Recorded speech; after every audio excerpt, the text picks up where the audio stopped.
What are we doing here? And where are we gonna go? It's like we just woke up one morning and then it's welcome to the show. Don't ask any questions, just go with the flow. Make as much money as you can and try your best not to get broke. Copy everything you see on the TV, from the hairstyles to the clothes, and don't think too often, just do exactly as you're told. And if you ever get confused, then just turn towards the alcohol. You'll still hear your thoughts, then just turn up the radio as you learn to live a lifestyle of drugs, sex, and rock and roll.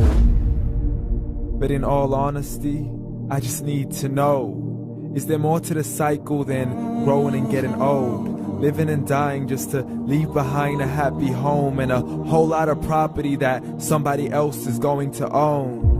I just really need to know before the casket's closed, 'cause I'm not willing to gamble with my soul, nor am I ready to take any chances. These are just simple life questions and I'm just searching for some answers. Like, what are we doing here?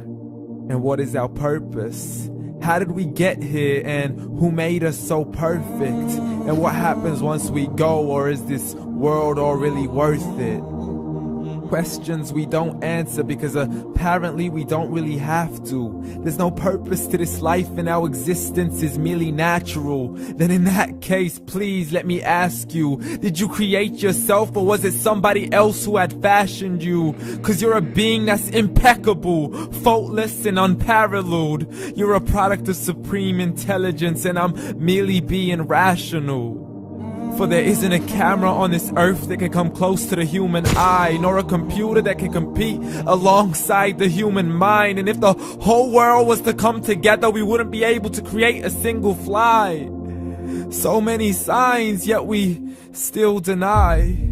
As science tries to justify that all this could come from none, when it's a simple sum. 0 plus 0 plus 0 cannot possibly ever give you 1.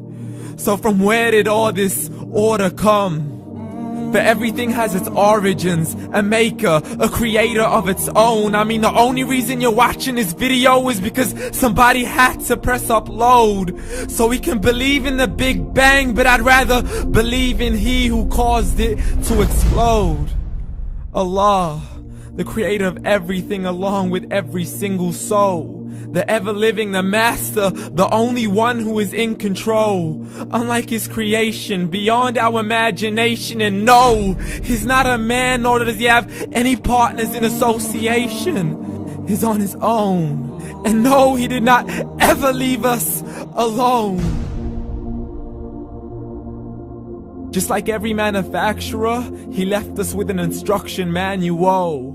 The Quran and Islam, and I'm sorry to jump to conclusions, but it's the only one possible.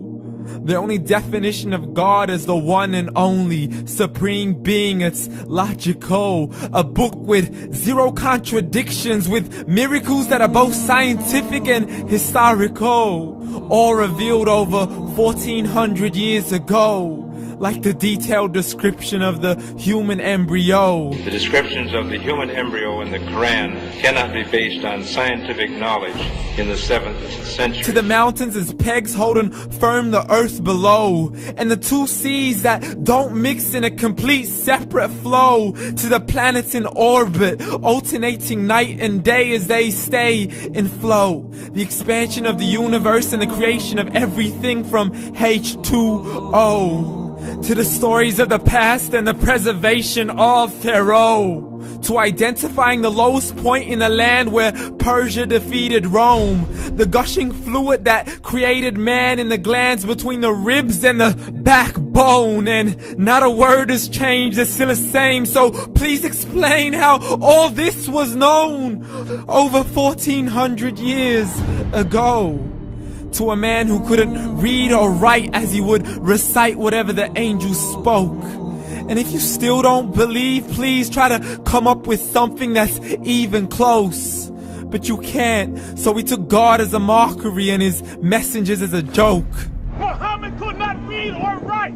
How's somebody who can't read or write gonna start a religion? Dismissed his scriptures as legends and tales of the ancient folk, as we live life according to our whims, desires, and hopes. saying this life is the only home we will ever know. We will live then die, then simply turn to bones. YOLO!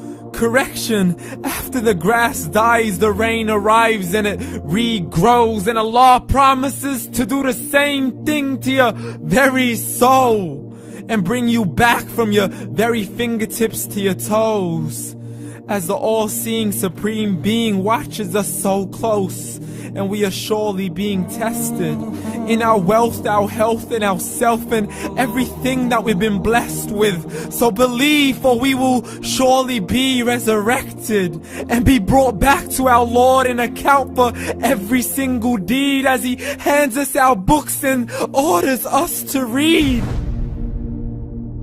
From the bad to the good and everything in between. You yourself are sufficient for your own accountability, so don't be mad at me. You are the one who thought He wouldn't come back to me. I gave you a whole life long to search after me, but you were busy in all that which was temporary. So read, and glad tidings to all those who believed. And if you disbelieve, read. And don't let that day be the first day you find out what your life really means. Read.